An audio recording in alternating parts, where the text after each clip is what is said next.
আমাকে জরুরি তলব করেছো কেন? বড় ভাই, আমার আর তোমার বিরুদ্ধে গোয়েন্দা ইন্সপেক্টর আপন যেভাবে জাল ফেলে রেখেছে, তাতে যে কোনো মুহূর্তে আমাদের মারাত্মক বিপদ হতে পারে। তাছাড়া তোমাকে পুলিশ গ্রেপ্তার করার বদলে হত্যা করার চেষ্টায় বেশি চালাচ্ছে। এই মুহূর্তে তোমার কাজ একটাই, বিনা নোটিশে ওই ইন্সপেক্টর আপনের বাসায় যাবে, হুমকি দিয়ে পারো আর মোটা অঙ্কের ঘুষ দিয়ে পারো এই থানা থেকে তাকে স্বইচ্ছায় চলে যেতে বলবে, এবং এটাই হবে আমাদের জন্য উত্তম কাজ। বড় ভাই, বিপদের হাত পা নেই, সঙ্গে বাঁচার যন্ত্র নিয়ে যাবে। বড় ভাই, পুলিশকে বিশ্বাস করো না।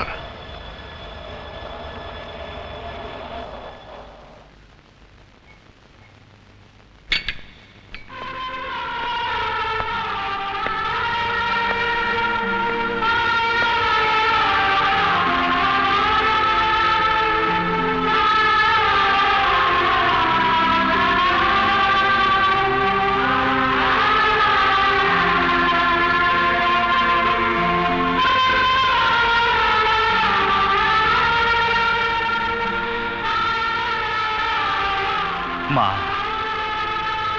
এ দুনিয়াতে সবচেয়ে বড় কষ্ট কি জানিস? 20 বছর পর এক বড় ভাই তার ছোট ভাইকে কাছে পেয়েও বুকে জড়িয়ে নিতে পারছে না, আর তুই মা হয়ে আমার মাথায় হাত বুলাতে পারছিস না। আরে কি ভাগ্য আমার, আর কি দুর্ভাগ্য তোর।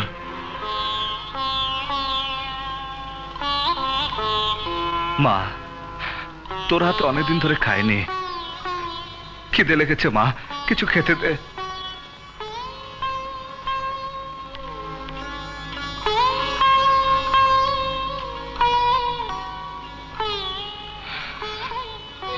আপন, আমি জানি তুই আমার উপর রাগ করে আছিস, কিন্তু এছাড়া আমার অন্য কোনো উপায় ছিল না রে।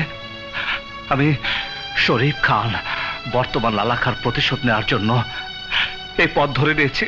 Shut up! নিজের দোষ অন্যের ঘাড়ে চাপিয়ে কোনোদিন তুমি বাঁচতে পারবে না বড় ভাই।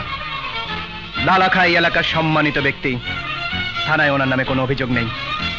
অভিযোগ আছে তোমার নামে।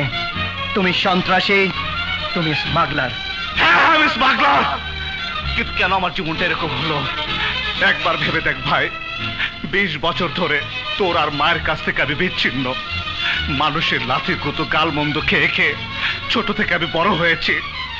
আমার নাম থাকা সত্ত্বেও মানুষ আমাকে কুত্তার বাচ্চা, শোরে বাচ্চা বলে ডাকতো।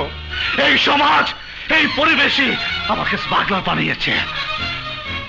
আজ তোকে আমি হাত জোর করে অনুরোধ করছি ভাই, দেশে তো অনেক থানা আছে, তুই অন্য কোনো থানা ট্রান্সফার নিয়ে নে। অসম্ভব! কোনো স্মাগলারের অনুরোধে আমি ট্রান্সফার নিতে পারি না। আমি দোষী ব্যক্তিদের বিরুদ্ধে রুখে দাঁড়াবো। আমার মা আমাকে সেই আদর্শেই বড় করেছেন। মায়ের আদর্শের কথা তুই আমাকে বলবি না। যে মায়ের গর্ভে তোর জন্ম, সে মায়ের গর্ভে আমারও জন্ম। তুই ভাগ্যবান বলে মাকে তুই কাছে পেয়েছিস, আর আমি হতভাগ্য বলে মার কাছ থেকে দূরে। তপন, খেতে আয়।